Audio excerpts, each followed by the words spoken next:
रोजा भी है, दवा भी टाइम पर लेनी है, बच्चे भी सब अपने अपने काम में लगे हैं। रमजान में कभी मैं इनके लिए भागती थी, आज मैं वॉकर के सहारे चलती हूँ। आज इफ्तार थोड़ा सिंपल रखेंगे, इतने दिन से सिर्फ किचन ही किचन लग रहा है। हाँ सिंपल ठीक है, रमजान का मकसद इबादत है, बस तुम सहरी इफ्तार संभाल लो। मैंने आज एक्स्ट्रा कुरान भी पढ़ना है, तरावी भी पूरी पढ़नी है, बस तुम सहरी इफ्तार संभाल लो, मेरी नमाज मिस नहीं होनी चाहिए। और अम्मी, उनकी दवा, उनका बीपी, उनके साथ बैठने वाला कौन? अरे तुम ही तो हो, तुम्हारी तो वैसे भी घर की ड्यूटी है, मैं मस्जिद, नमाज, ऑफिस के बीच मैनेज करूंगा।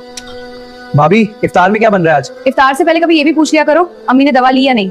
अरे वो खुद ले लेती हैं, मैं भी रोजा रख रहा हूँ, मुझे भी कमजोरी लगती है। लेकिन तुम समझते क्यों नहीं? कमजोरी सबको लगती है, लेकिन इस घर में सबसे कमजोर कौन है ये किसी ने नोटिस किया? अबू आप क्या कहना चाह रहे हैं? कहना ये कि रमजान में तुम सब रोजा रखते हो, कुरान पढ़ते हो, तरावी जाते हो, लेकिन तुम्हारी बूढ़ी माँ के लिए किसने रोजा रखा? उसके लिए रोजा मतलब? देखो हर कोई सोच रहा है मेरा रोजा, मेरी नमाज, मेरी तरावी, मेरी इबादत, लेकिन किसी ने ये सोचा मेरी माँ ने जवान होने में मेरे लिए कितनी रातें जाग कर काटी, कितनी सहरियां मेरे लिए बनाई, कितनी दवाएं अपने लिए छोड़कर मेरे लिए दौड़ती रही। अबू ये तो हम भी जानते हैं कि माँ बाप की खिदमत जरूरी है, लेकिन रमजान में क्या एक्स्ट्रा? रमजान नेकी मल्टीप्लाई होने का महीना है। उलमा कहते हैं जो भी अच्छा काम तुम आम दिनों में करते हो, रमजान में उसका अजर कई गुना बढ़ जाता है। तो सोचो अगर आम दिन में माँ बाप की सेवा इतनी अफजल है, तो रमजान में जब तुम रोजे में हो, थके हुए हो, फिर भी माँ को पानी पिला दो, दवा दे दो, उनके साथ बैठकर कुरान सुना दो, तो उस नेकी का वजन कितना होगा?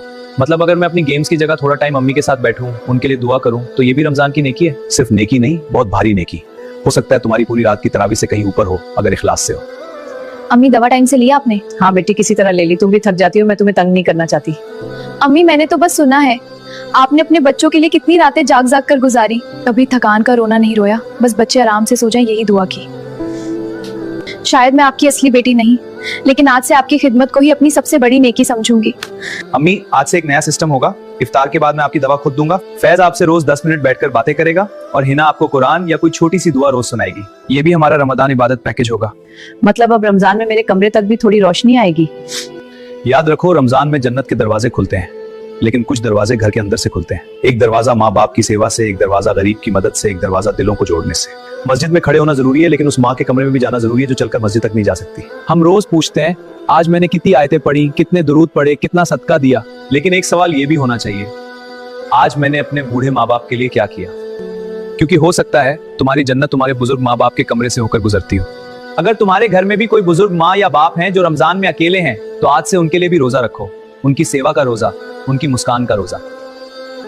और अगर ये बात दिल को लगी हो तो इसे सिर्फ देख के मत छोड़ो, किसी और को भेजो, हो सकता है किसी और के घर का कोई बूढ़ा दिल भी आज मुस्कुरा देगा।